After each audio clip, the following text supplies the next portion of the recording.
Ah yes, web hacking, the pinnacle of the art of offensive security, where every young hacker dreams of taking on NASA with HTML and posting the ultimate conquest on their Twitter feed. Life is this. I like this. Now, while it's highly unlikely to hack any government agency with a markup language, it is possible to do so with Burp Suite, a tool that was made for hacking websites. This is Glitchhack, and welcome to Burp Suite in 100 seconds.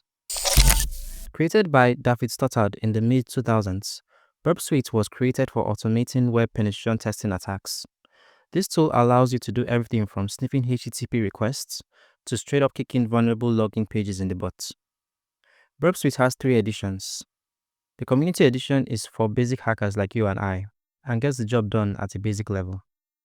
Professional pen testers get more advanced tools and features with Burp Suite's Professional Edition.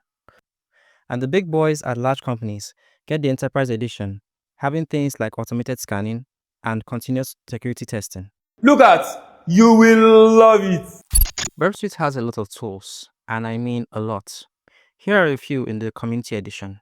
1. Proxy, also known as the interceptor.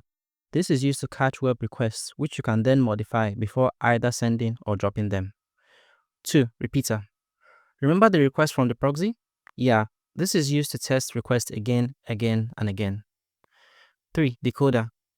Both an encoder and decoder are wrapped in one. This allows you to translate human-readable text into encoded formats, often used in web applications like Base64. 4. Extensions. This allows you to add extra functionality to Burp, like a mod in Skyrim.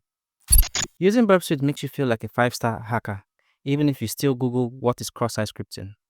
But if you really want to master hacking and cybersecurity, check out glitchhack.blog, a community of cyber enthusiasts and professionals just like you and I, where we share knowledge about the art of cyber warfare for free.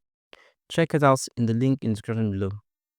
And remember, hacking without permission is illegal, so don't do it.